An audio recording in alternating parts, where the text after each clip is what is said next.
자, 오늘 말씀은 요한복음 6장 66절로 71절 말씀 보겠습니다. 대독합니다. 그때부터 그의 제자 중에서 많은 사람이 떠나가고 다시 그와 함께 다니지 아니하더라. 예수께서 12 제자에게 이르시되 너희도 가려느냐? 시몬 베드로가 대답하되 주여 영생의 말씀이 주께 있사오니 우리가 누구에게로 가오리이까? 우리가 주는 하나님의 거룩하신 자이신 줄 믿고 알았사옵나이다. 예수께서 대답하시되 내가 너희 12를 택하지 아니하였느냐? 그러나 너희 중에 한 사람은 마귀니라 하시니 이 말씀은 가룟 시몬의 아들 유다를 가리키심이라. 그는 12 중에 하나로 예수를 팔자러라. 아멘. 아멘. 오늘 본문 말씀에 보면은 상황은 이런 상황입니다.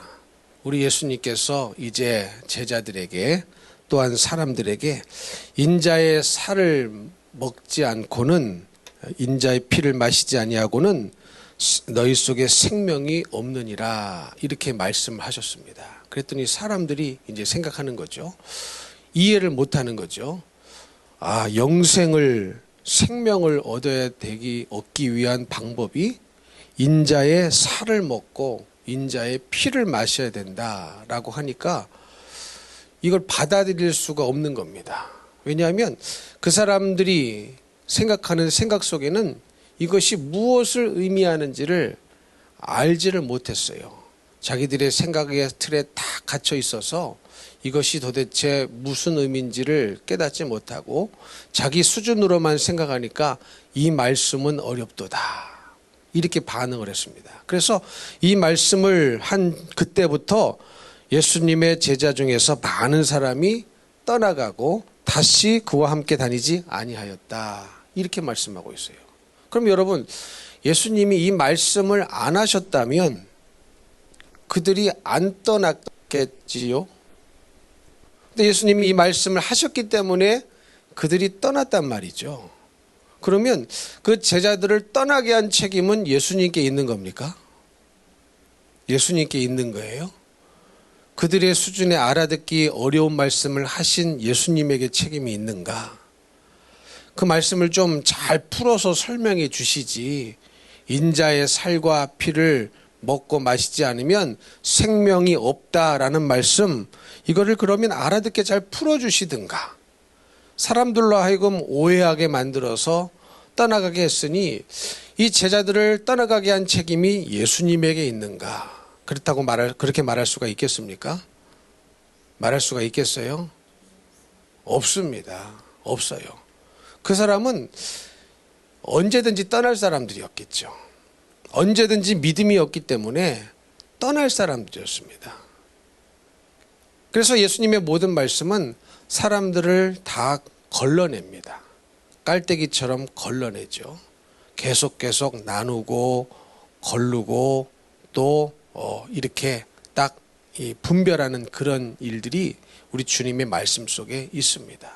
그래서 그때부터 많은 제자들이 주님을 떠났어요. 그래서 예수님께서 12 제자에게 물어보시죠. 너희도 가려느냐? 그랬더니 베드로가 뭐라고 대답합니까?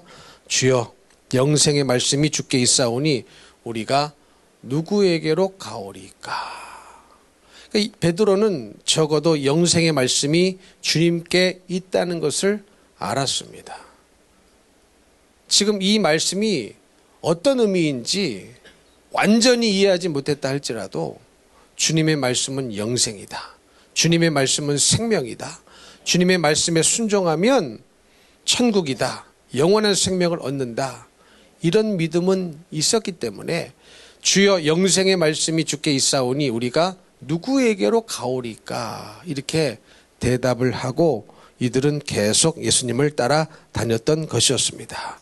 그러나 이 중에 누가 있었어요? 가룟 유다가 있었죠. 가룟 유다는 뭡니까? 너희 중에 한 사람은 마귀니라 그랬어요. 가룟 유다가 완전히 마귀가 주는 생각을 덥석 물어서 예수님을 따라다녔지만 예수님을 믿지를 않았습니다. 예수님을 믿지 못해서, 그 말이 어려워서, 그 말을 이해하지 못해서 예수님을 이상한 분이라 생각하고 이미 많은 제자들이 떠났는데 이 가룟 유다는 떠나지도 않고 그 무리 중에 계속 거기 있었던 거예요. 떠나지도 않고 계속 거기서 뭐 했겠습니까? 믿지 않으니 주님이 하시는 모든 말씀, 주님이 하시는 모든 행동이 다 이상하게 보이는 거죠. 다 자기 생각에는 이상하게 보이는 겁니다. 그래서 결국 어떻게 합니까? 예수님을 팔아버리죠. 팔아버려요.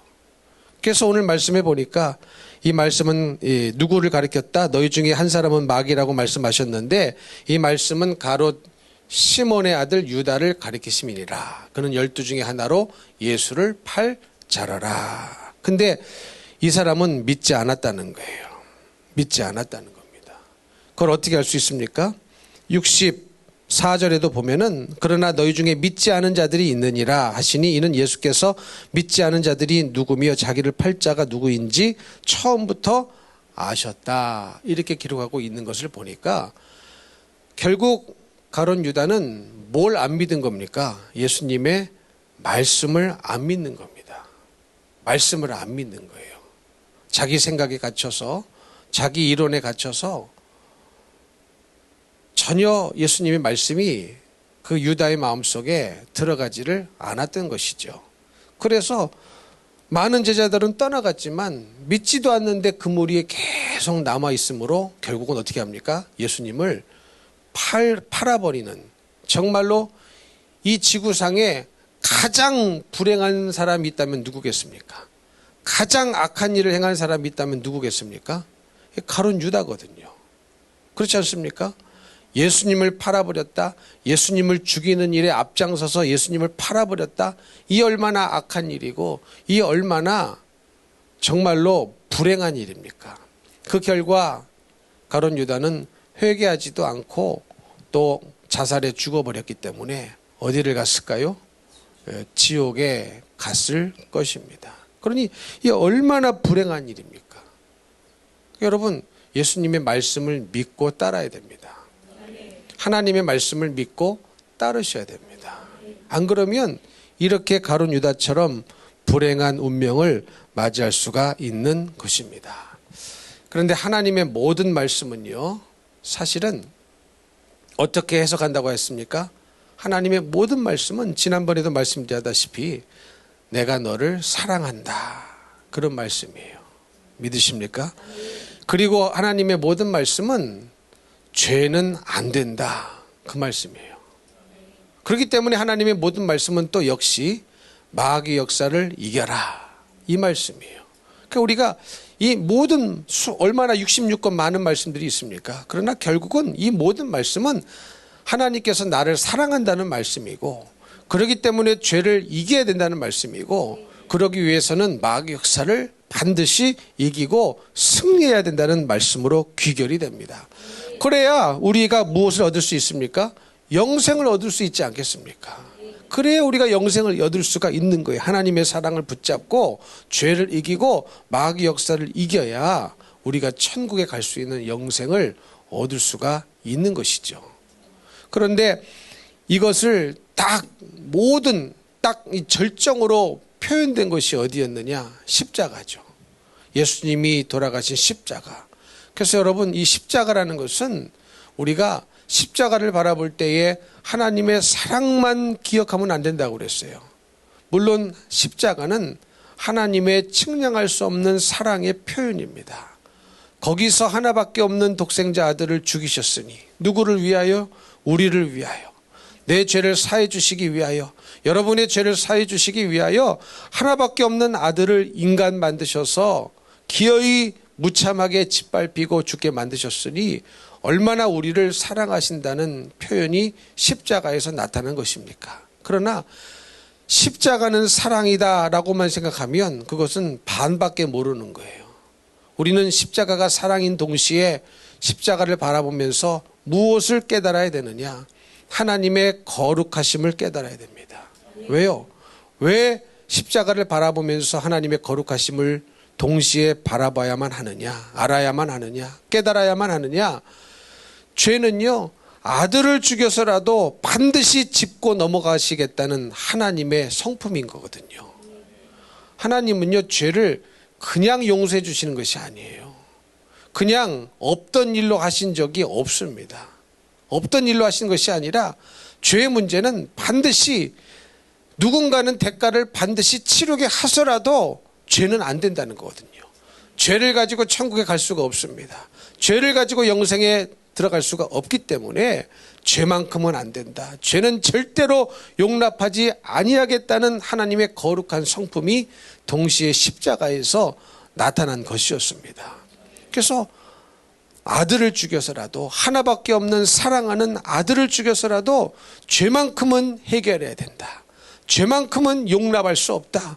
죄를 가지고서는 절대로 하늘나라에 갈 수 없다는 하나님의 거룩하신 성품이 십자가에서 나타났던 것이었습니다. 지난번에도 말씀드렸지만 여러분, 하나님은요, 어떤 사랑으로 아들 예수 그리스도를 사랑하셨을까요? 아가페 사랑으로 사랑하셨겠죠. 아가페는 하나님의 사랑, 신의 사랑입니다. 인간의 우정, 부모가 자식을 사랑하는 사랑, 뭐 그 정도가 남녀 간의 에로스 사랑, 그 정도가 아닙니다. 하나님의 사랑, 아가페 사랑으로 그 아들 예수 그리스도를 사랑하셨으니 여러분, 그 사랑은요, 사실 우리가 평가하고 판단하고 분별하고 측량하고 가늠하는 것 자체가 굉장히 어렵습니다. 불가능해요. 불가능해요. 아마도 아가페 사랑이 뭔지를 죽을 때까지 알고 가도 다 못 알고 가고 극히 일부분만 알고 갈 것입니다. 여러분, 하나님의 아가페 사랑이 깨달아진 사람은 하나님의 모든 말씀이 다 깨달아질 텐데 여러분, 아가페 사랑을 다 모르거든요.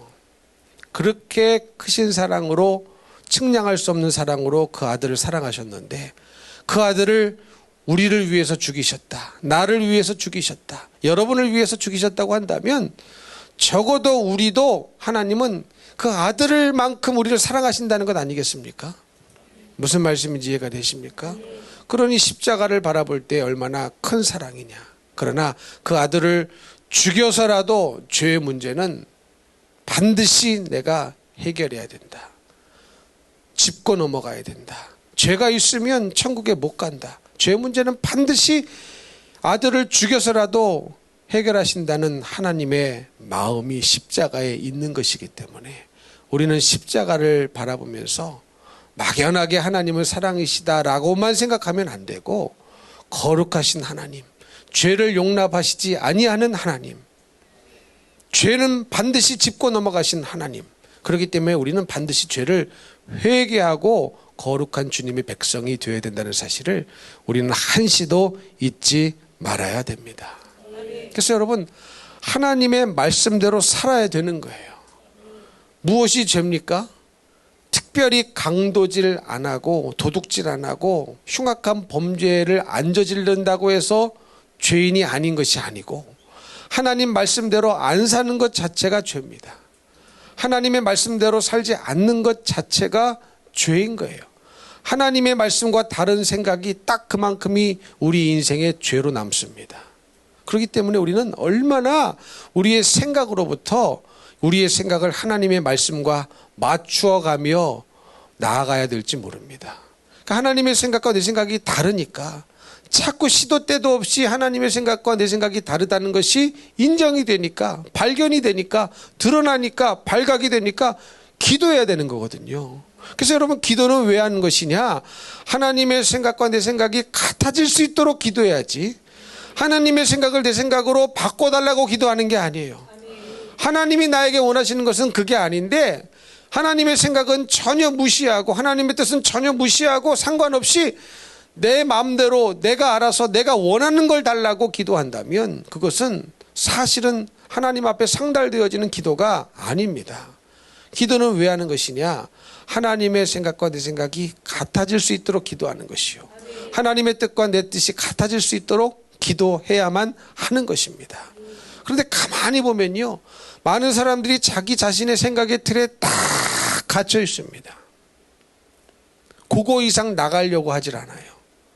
그럼 어떻게 되는 줄 아십니까?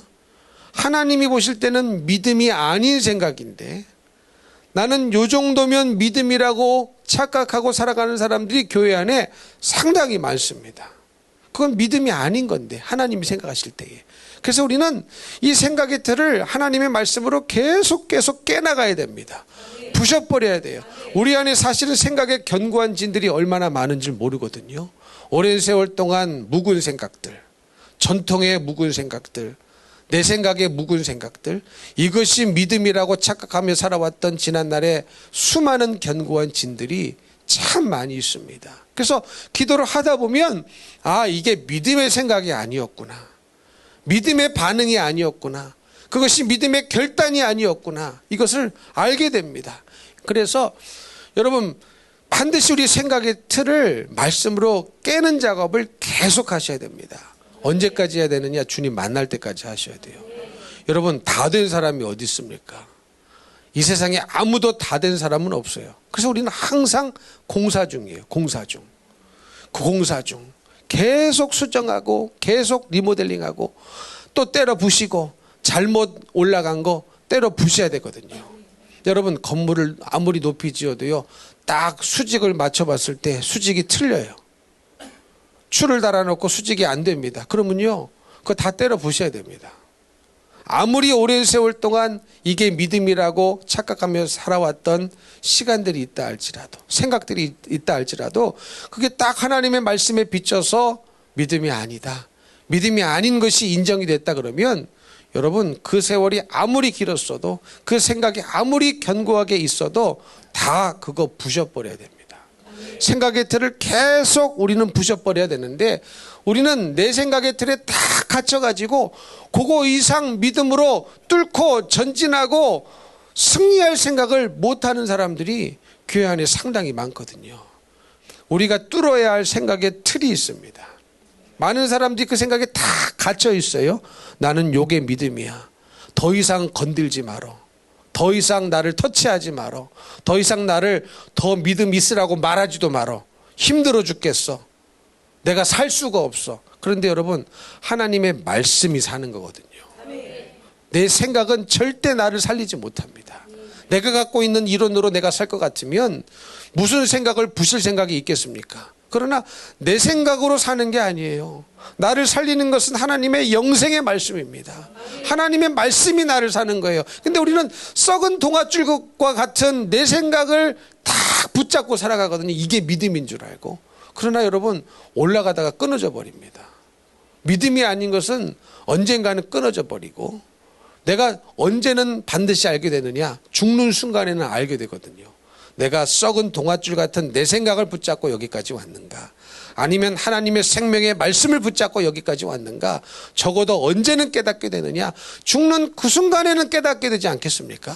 그래서 여러분, 그 순간이 오기 전까지 우리는 반드시 우리 생각의 틀을 깨부셔야 됩니다. 아주 부셔버려야 돼요. 하나님의 말씀의 기초 아래 우리의 생각을 건설해야 되는 거예요.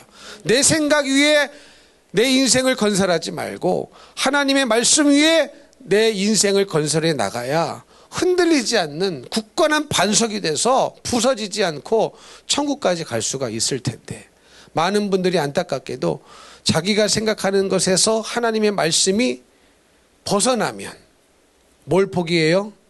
자기 생각을 포기해야 되는데 하나님의 말씀을 버려버리더라는 겁니다. 오늘 말씀도 그거 아닙니까? 우리 예수님이 인자의 살을 먹어야 된다, 인자의 피를 마셔야 된다, 그렇게 말씀하셨으면 그 말씀의 의미가 무엇인지 곰곰이 묵상해보고, 모른다면 물어보고 또 물어보고, 그 말씀을 하셨으니까 그 말씀이 내 믿음이 되도록 내가 바뀌어야 되는데 자기들이 생각하기에는 이 말이 이해가 안 되고, 이런 말씀을 하시는 분이라면 나는 더 이상 따라다닐 가치가 없다, 이런 결론이 나오는 거예요. 왜 그렇습니까? 주님의 생각의 한계를 그들이 접근을 못하는 겁니다. 주님의 생각에, 그들의 한계를 갖고 있는 생각으로는 주님의 생각에 접근이 안 되는 거예요. 무슨 말씀인지 이해가 되십니까? 여러분, 우리도 어린 자녀들을 키우다 보면은 아이들의 생각이 어른처럼 크질 않잖아요. 그렇죠? 그러니까 자기 수준으로만 생각하는 거예요. 자기 수준으로만. 우리도 하나님 앞에 꼭 마찬가지입니다. 우리 수준으로만 생각하니까 하나님 앞에 땡깡 부리고 울어제끼고 거부하고 튕겨나가고 그러는 거거든요. 아이들도 어떻습니까? 자기들이 원하는 거 안 주면 막 길바닥에 어떤 아이들은 막 들어 누워가지고 막 땡깡 부려요. 이거 사달라고. 아니 엄마가 안 사주는 이유가 있는데 안 되니까, 건강에 안 좋으니까, 위험하니까, 아직 가질 나이가 안 되니까. 근데 자기 생각에는요, 이걸 안 주는 엄마가 이상한 거예요. 안 주는 엄마가 이상하니까 계속 땡깡을 부리는 겁니다. 근데 여러분 사실은 영적으로 우리가 하나님 앞에 그렇게 살 때가 참 많습니다. 그렇게 살 때가 참 많아요.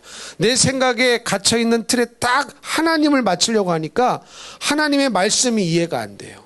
하나님의 계획이 이해가 안 돼요. 하나님의 뜻이 이해가 안 돼요. 그래서 우리는 신앙생활이라는 것은 계속 내 생각의 틀을 말씀으로, 말씀의 분량으로, 하나님의 분량으로 계속 깨셔야 됩니다. 계속 깨셔야 됩니다. 여러분 초신자 와가지고 왔는데 우리는 기도해야 사는 거 다 알죠. 근데 초신자가 막 왔어요. 매일 기도하세요. 그러면 그분은 이해를 못합니다. 왜 그렇습니까? 자기 수준으로 생각하기 때문에 이해를 못하는 거예요. 근데 우리들은 알죠. 왜 기도해야 되는지, 왜 쉬지 말고 기도해야 되는지 아셔요, 모르셔요? 아셔요, 모르셔요? 근데 왜 기도 안 하세요? 근데 왜 기도 안 하셔요? 그건 아는 게 아닙니다. 그건 아는 게 아니에요. 아는 것은 행하는 겁니다. 아는 것은 행하는 거예요. 아는 것은 행함이 있어야 되는 것을, 행함이 있는 것을 안다고 말하는 것이지, 이 머리로 아는 것은 아는 게 아닙니다. 무슨 말씀인지 이해가 되십니까? 성경에 안다는 표현은요, 내가 경험해서 안다는 거거든요. 내가 하나님을 안다. 그러면 내가 경험한 하나님만 알 뿐이에요. 내가 경험하지 못한 하나님은 모릅니다. 그래서 하나님은 우리에게 계속 말씀을 주시는 거예요. 하나님을 알도록, 내 생각의 틀을 깨도록. 왜? 생각의 틀이 깨져야, 견고한진이 무너져야 하나님이 어떤 하나님이신지를 알지 않겠습니까? 그래서 하나님의 모든 말씀은 사실은 내가 너를 사랑한다, 이 말씀인데, 여러분 11조를 드려라. 어떤 사람은 이 말씀 어떻습니까? 나를 사랑한다라는 말로 안 들려요. 나를 사랑한다는 말로 안 들려요. 그럼 무슨 말로 들리느냐? 나를 굉장히 힘들고 어렵게 하는 말로 들립니다. 뭐가 안 바뀐 거예요? 내 생각의 틀이 안 깨진 거예요. 그래서 말씀드리는 거예요. 하나님의 모든 말씀은 사실은 다 어떻게 해석을 해야 되느냐? 내가 너를 사랑한다. 죄를 이겨야 된다. 그래서 마귀 역사를 이겨야 된다. 그래야 영생을 얻을 수 있다. 여러분 이거 아닙니까? 이거 아닙니까? 근데 문제는 어떤 말씀은 하나님이 나를 사랑한다는 말로 들리는데 어떤 말씀은 하나님이 나를 굉장히 어렵게 하는 말로 들려요. 그러면 이 부분을 놓고 우리가 집중적으로 기도를 해서 생각을 바꿔야 될 부분이 바로 이 영역인 거거든요. 이미 하나님이 나를 사랑한다는 말씀으로 들리는 말씀은 이미 내가 그 말씀에 대해서 통과가 된 거예요.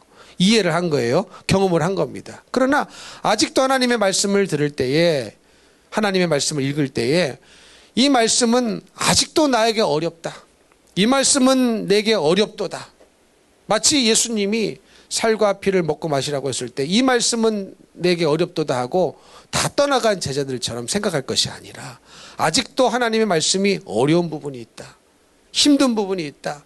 이것은 나를 위하는 말씀이 아니고 정말로 힘들게 하는 말씀 같다라는 말씀이 있다면 그 부분이야말로 내 생각의 틀이 그 부분에서 완전히 깨져야만 하는 우리의 기도 제목인 겁니다. 무슨 말씀인지 이해가 되십니까? 그 부분을 잡고 여러분이 간절히 기도하셔야 됩니다. 생각의 틀이 깨지는 만큼 믿음이 되고, 생각의 틀이 깨지는 만큼 주님과 가까워지고, 생각의 틀이 깨지는 만큼 믿음이 성숙해서 마귀가 건드릴 수 없는 높은 여호와의 산에, 하나님의 산에 오르는 자가 되지 않겠습니까? 여러분, 우리 예수님은요, 얼마나 그분, 이런 표현이 사실은 맞지 않지만 얼마나 생각의 틀을 내려놓으시고 깨져야 인간이 되실 수가 있는 겁니까, 여러분? 예.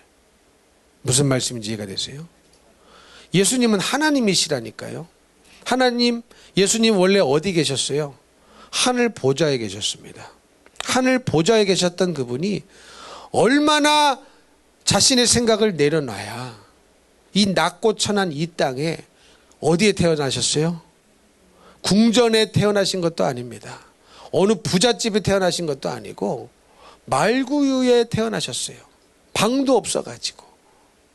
얼마나 이 생각을 내려놓으셔야 이게 가능한 겁니까? 그러니까 여러분, 우리는요, 예수님이 날 위해 내려놓으신 생각의 그 분량을 깨달아가는 과정이 신앙생활인 거예요. 근데 왜 이 생각을 못합니까? 우리는요, 내가 주를 위해 내려놓은 것만 계산을 해요. 주님, 나는 이것도 내려놨습니다. 저것도 내려놨습니다. 근데 여러분, 그거 아십니까? 주님을 사랑하는 사람은 절대 그 계산이 안 나옵니다. 그 계산을 안 해요. 여러분, 어때요? 사랑하는 사람에게 뭘 주는 거 그거 계산해서 주십니까? 사랑하면 계산을 안 하는 거거든요. 사랑하면 계산을 안 해요. 근데 내가 주님을 사랑하는데 어떻게 내가 주님을 위해서 이것도 내려놨고 저것도 내려놨고 이 주장을 기도 가운데 기도 제목으로 어떻게 내겠습니까? 근데 많은 분들이 기도의 시간에 그걸 기도 제목이라고 기도거리라고 내놓는 분이 계셔요. 내가 주님 앞에 이것도 포기했습니다. 저것도 포기했습니다. 아니요, 그건 너무나 당연한 거예요. 왜냐하면 주님은요, 뭐 우리가 포기했다고 내려놨다고 말할 수 있는 그 수준이 아니라 하나님이 인간이 되셨잖아요. 하늘 보좌에서 낮고 천한 이 땅에 오셔서 그것도 말구에서 태어나셨잖아요. 그리고 태어나셔서 뭐 대접받고 사셨습니까? 대접받고 사셨어요. 떠돌아다니셨어요. 떠돌아다니셨어요. 인자는 머리 둘 곳도 없다. 번듯한 집에 사신 것도 아니고 캠핑카 타고 돌아다니시면서 복음 전한 것도 아니고 진짜 인자는 머리 둘 곳이 없다. 여우도 집이 있는데 인자는 머리 둘 곳이 없다. 뭐 대접받으시면서 사셨습니까? 그렇다고 백성들이 막 환호했습니까? 그런 사람도 있지만 얼마나 바리새인 서기관들 종교 지도자들은 예수님을 못 잡아먹어서 얼마나 으르렁거렸습니까? 그리고 예루살렘 마지막 일주일 남겨두시고 입성하셨는데 처음에는 뭐 호산나를 외치면서 그렇게 환호성을 외치더니 자기들의 정치적 왕이 되실 줄 알고 그렇게 호산나를 외치더니 무기력하게 잡혀가지고 십자가에 죽임을 당하시는 것을 보면서 무기력하게 공에 잡혀가시는 것을 보면서 차라리 바라바를 우리에게 주시옵소서. 예수는 십자가에 못 박으라. 이 외쳤던 인간들인데 이 죄인들, 유대인들, 우리와 같은 죄인들인데 어디 예수님이 이 땅에 오셔서 여러분 대접을 받기를 하셨습니까? 정말로 수치스럽게 모욕적으로 육신의 고통은 이만저만한 고통이 아니고 예수님의 영혼이 감당하셨던 고통은 더 큰 고통이고 하나님과 분리될 수 없는 그분이 하나님이 버리실 수밖에 없는 죄가 되셨던 그 상황 속에서 얼마나 비참하게 죽어가셨습니까? 그게요, 하나님께서 그만큼 생각을 다 내려놓았던 그 결과였습니다. 무슨 말씀인지 이해가 되십니까? 하늘 보좌에 계셨던 그 생각을 십자가의 죄인으로 될 정도로 생각을 완전히 내려놓으신 거예요. 근데 우리는 뭐 잘났다고 나는 주를 위해서 이것도 내려놨습니다. 그거 당연한 거예요. 저것도 내려놨습니다. 당연한 거예요. 너무나 당연한 것을 우리는 마치 뭔가를 크게 해준 것처럼 주를 위해서 해준 것처럼 살아가는 사람들이 너무 많은 것을 볼 때에 여러분 가끔 저는요 주님의 심정이 느껴집니다. 야, 우리 인간들을 바라보시는 주님의 마음이 어떠실까? 하나님의 마음이 어떠실까? 과연 주님의 마음과 그 심정이 통하는 사람이 이 세상에 몇 명이나 있을까? 그런 사람이 내가 돼야 되겠다. 그 사람이 내가 되고 싶다. 아직도 멀었지만, 정말로 아직도 멀었지만, 아직도 주님 마음에 아프게 하고, 아직도 죄 짓고, 네? 아직도 주님 심정 다 모르는 죄인에 불과하지만 간절한 기도 제목이 뭐가 되느냐? 주님의 마음을 알 수 있는, 주님과 심정이 통할 수 있는 그런 사람이 되고 싶다. 그런 목사가 되고 싶다. 그런 영혼이 되고 싶다. 이것이 저의 기도의 제목입니다. 그래서 여러분, 우리는요, 생각의 틀을 완전히 깨버려야 돼요. 내 생각 자체가 없어야 됩니다. 그래야 내 안에 사는 이 예수 그리스도라는 그 말이 내 속에서 우러나오는 진실한 고백이 되지 않겠습니까? 갈라디아서 2장 20절, 우리 찬양으로도 만들어서 부르지 않습니까? 내 안에 사는 이 예수 그리스도다. 내 안에 사는 이 예수 그리스도다. 내가 그리스도와 함께 십자가에 못 박혔나니 그런즉 이제는 내가 사는 것이 아니요 오직 내 안에 누가 살아요? 그 말은 그렇게 해요. 그렇게 되고 싶다는 간절한 소망을 가지고 그렇게 말씀하시는 거죠. 그렇게 되고 싶다는 간절한 소망을 가지고 이 찬양도 부르는 것 아니겠습니까? 근데 눈물 흘리며 내 안에 사는 예수 그리스도 고백을 해놓고 뒤돌아서서 조그만 거 내 생각 하나 못 내려놓는다면, 조그만 거 내 거 뭐 하나 못 내려놓는다면, 여러분, 우리는요, 하나님 보시기에 얼마나 위선적으로 살게 되는지를 모릅니다. 하나님 보시기에 위선자가 많겠죠. 하나님 보시기에 위선자. 예수님 시대에도 누구들이 위선자였습니까? 바리새인들, 서기관들. 다 누구예요? 누구보다도 하나님을 잘 섬긴다고 하는 사람들이 그들이었습니다. 그런데 하나님의 눈에는, 우리 예수님의 눈에는 누구보다도 위선자였어요. 이 사람이 내가 아니라는 보장이 있습니까? 이 사람이 내가 안 된다는 보장이 있습니까? 없어요. 여러분, 그래서 기도하는 거예요. 내 생각의 틀을 부수기 위해서. 그래야 온전히 주님이 내 안에 사시니까. 내 안에 그리스도께서 사시는 것이라. 이 한 구절, 이거 하나님의 말씀인 거거든요. 근데 이 한 구절의 말씀이 내 안에 이루어지는 것이 이렇게 힘든 거예요. 평생이 걸립니다. 누가 이 말씀을 자신 있게 고백할 사람이 있겠어요? 내 안에는 오직 그리스도만 사십니다. 나는 십자가에 못 박혀 죽었습니다. 그런즉 이제는 내가 사는 것이 아닙니다. 오직이라고 그랬어요. 오직 내 안에 그리스도께서 사시는 것입니다라는 이 한 구절의 고백을 100% 자신감 있게, 100% 믿음으로 고백할 수 있는 분이 과연 몇 명이나 있겠습니까? 이거 하나 고백하는데 평생이 걸려요. 이 말씀 하나 고백하는데 온 인생이 다 걸립니다. 근데 여러분, 이거라도 아는 게 복이에요. 이걸 아는 게 복입니다. 이거 모르는 사람은요, 아예 이런 것 자체를 몰라요. 그냥 교회 나오면 되는 줄 알아요. 교회 나오면 천국 그냥 가는 줄 알아요. 생각은 하나도 안 바뀌었는데 교회 나오면 그냥 천국을 가는 줄 알아요. 아닙니다. 반드시 우리의 생각이 깨져야 되고, 견고한 지는 무너져야 되고, 우리의 생각은 하나님의 말씀과 같은 생각으로 바뀌어져야 됩니다. 그러지 않으면 어느 순간 잘 가다가 이 제자들처럼 떠나가 버려요. 자기가 원하는 말씀이 안 들려올 때, 자기가 이해할 수 없는 말씀이 들려올 때에, 자기 생각에는 이건 아니다 싶은 말씀이 들려올 때에 언젠가는 주님을 버리고 떠나갈 사람입니다. 여러분, 이런 사람들이 어떻게 천국에 가겠습니까? 끝까지 주님과 함께 해야죠. 끝까지 하나님의 말씀과 함께 해야죠. 지난 시간에 사탄 숭배자 말씀을 드렸는데 정말로 있었던 일이었거든요. 성경을 억압의 상징이라고 찢어버리는 퍼포먼스를 4월 28일인가 미국에서 사탄 숭배자들이 다 모여가지고 그 일을 했어요. 여자가 나와가지고 찢어버리니까 한 번 찢는 것도 아니에요. 여러 차례 찢습니다. 그러니 청중석에서 박수가 터지고 난리가 났어요. 억압의 상징 성경을 찢는다 하면서 박수치고 난리가 났습니다. 근데 여러분, 이 사탄 숭배자는요, 아주 지극히 아주 극단적인 인본주의의 표현입니다.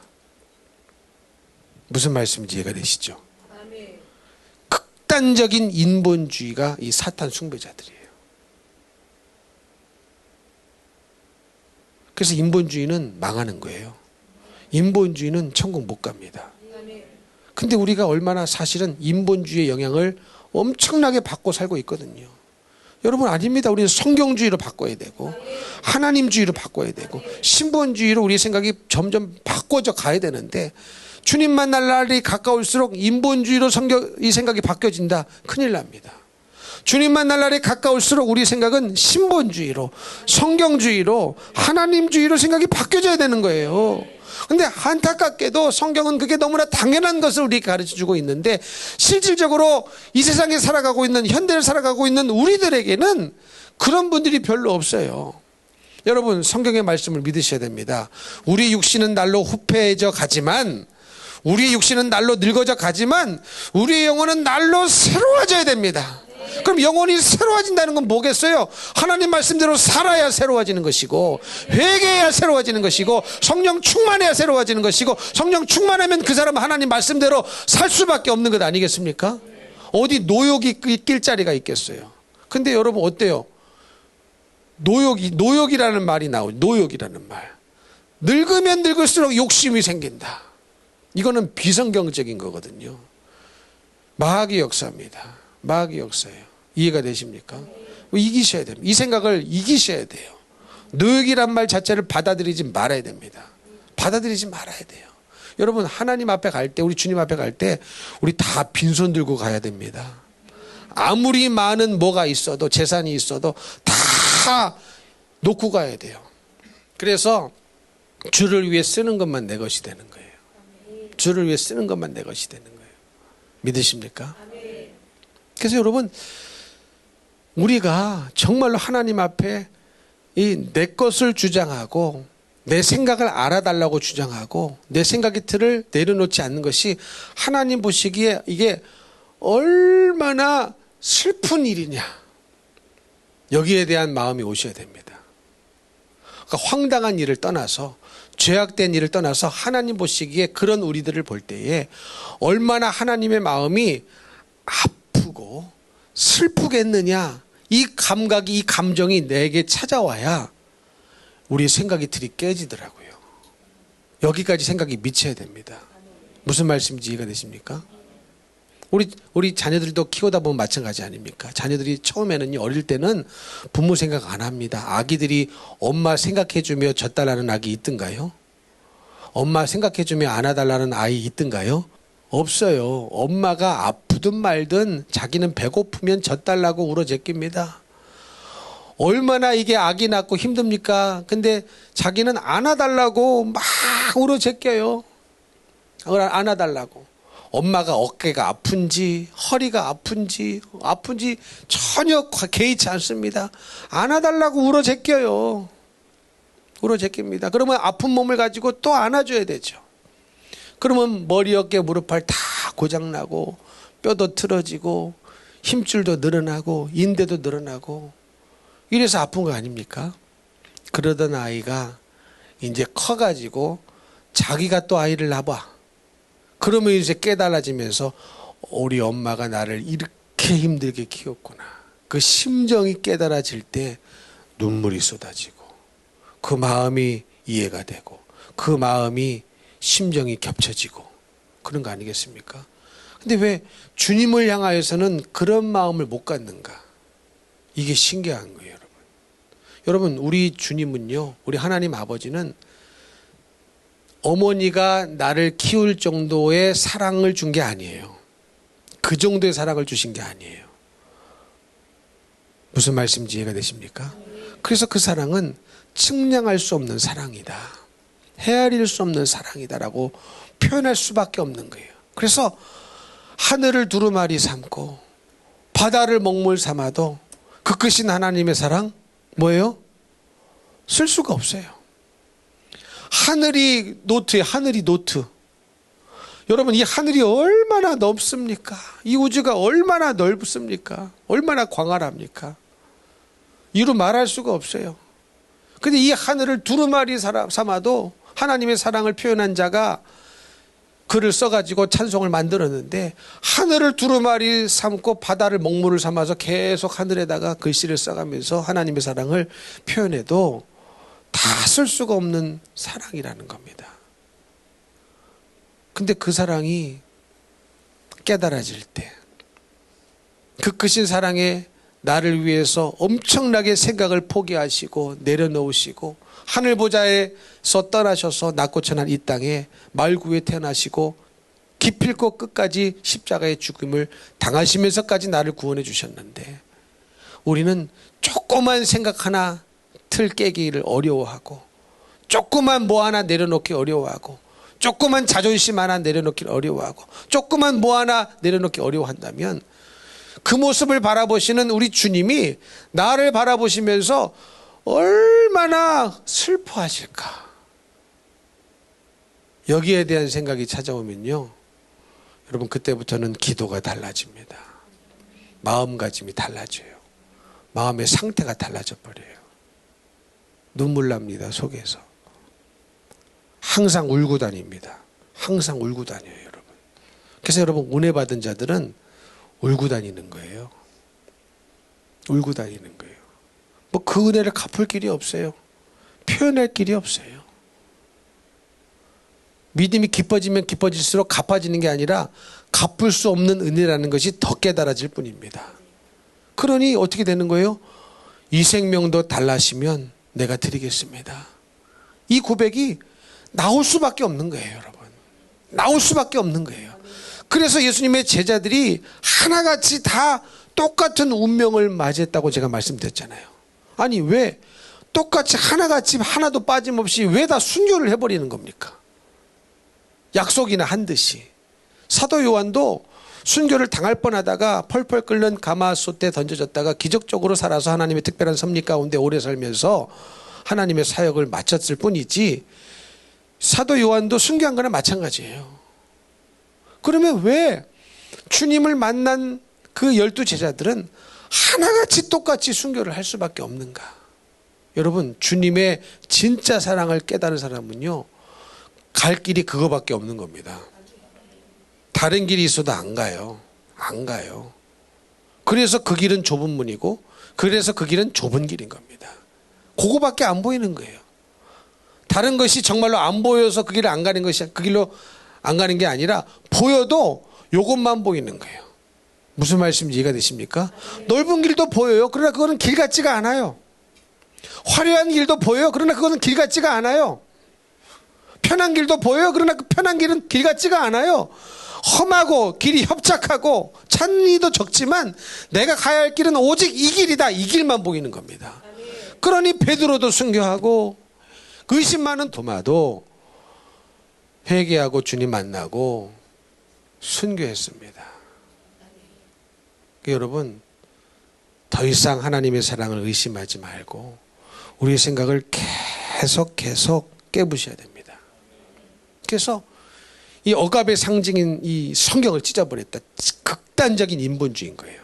우리 속에 아주 그냥 이 강력 접착제를 딱 붙이면요, 이 손을 붙이지 않습니까? 손 살점이 떨어지는 한이 있어도 자기들은 안 떨어져요. 이마만큼 강력하게 뭐가 붙어 있느냐? 우리 마음 속에, 우리 생각 속에 인본주의가 들어붙어 앉아 있습니다. 얼마나 강력한지. 이것은 예수 이름으로만 떼어낼 수 있고, 예수 피에 의해서만 떼어낼 수 있고, 우리 주님에 의해서만 떼어낼 수 있는 거예요. 그러니 여러분, 우리는 얼마나 기도해야 되는지 모릅니다. 주를 위하여 산대 그러나 돈, 다 버렸대 그러나 돈, 주님을 사랑한대 그러나 돈, 항상 모든 것이 돈으로 귀결되는 이 지독스러운 인본주의. 지독스러운 인본주의. 결국은 돈 문제 아닙니까? 만사가 다. 저 사람이 왜 저러나 가만히 봤더니 결론은 물질 때문이었어. 저 사람은 왜 저러나 가만히 봤더니 꼭꼭 그 문제의 핵심을 숨겨놨지만 그 문제의 핵심을 까 들어가 보고 또 들어가 보고 또 들어가 보니 결국은 물질 문제였어. 여러분, 이런 사람이 얼마나 많습니까? 그러니 예수님이 우리를 바라보시면서 슬퍼할 수밖에 없는 거예요. 예수님이 우리를 위해서 흘리신 피는요, 온 인류 70억이 넘는 온 인류의 사람들이 다 피를 다 모아도 예수님의 피 한 방울을 못 삽니다. 못 사요. 그 고귀한 피를 한 방울만 흘리신 것이 아니라 오롯이 나를 위하여 물과 피를 다 쏟으셨고 나를 위해서 죽어주셨습니다. 근데 그런 분에게 우리는 그 마음 하나 맞춰드리지 못하고 조그만 생각 하나 부서뜨려지지 못하고 여전히 이 말씀은 어렵도다. 저 말씀은 힘들도다. 저렇게 살라니 나는 먹고 살기 힘들겠다. 나는 이렇게 살려니 나는 너무 괴롭다. 마음이 우울하다. 신앙이 이런 것이냐? 기쁨이 없다. 예수 믿는 것이 이런 것이냐? 행복하지 않다. 이렇게 하면서 이 말씀은 어렵도다. 저 말씀은 어렵도다. 내 생각을 부술 생각을 안 하고 말씀을 부술 생각을 한다면 여러분 우리는 정말로 깊은 내 생각을 다 내려놓는 정말로 깊은 기도 속으로 들어가셔야 됩니다. 그래서 여러분 기도하셔야 되는 거예요. 기도하셔야 되는 거예요. 마음을 쏟는 기도. 땀방울이 핏방울이 될 정도로 아주 온 몸과 마음과 정성을 다하여 쏟아붓는 이 영의 기도. 이 기도가 필요한 거예요. 근데 어떤 분들은 내 이 위에만 이 뚫고 못 들어가고 위에서만 왔다 갔다 잡생각만 하고 돌아가신 분이 있고 졸다가 비몽사몽간에 가시는 분도 있고 안타깝습니다. 여러분 눈을 감는 순간 바로 주님의 보좌 앞까지 가셔야죠. 깊은 기도. 옆에 폭탄이 터져도 기도. 누가 뭐래도 기도. 네? 옆에서 무슨 일이 일어나도 모를 정도로 기도. 기도에 깊이 들어가면 기도의 깊은 그 속에 주님의 심정이 들어있고 주님의 마음을 만날 수가 있는 것입니다. 기도를 깊이 하면 내 문제가 해결되는 것이 아니라 주님의 마음을 만날 수 있어요. 주님의 마음을 만날 수 있기 때문에 문제가 해결되는 겁니다. 왜요? 더 이상 그 문제가 아닌 문제가 돼버리거든요. 그래서 이기는 거거든요. 그래서 승리하는 거거든요. 이런 은혜가 저와 여러분의 삶 속에 날마다 깊이 임하게 되시기를 예수님 이름으로 축복합니다. 축복합니다.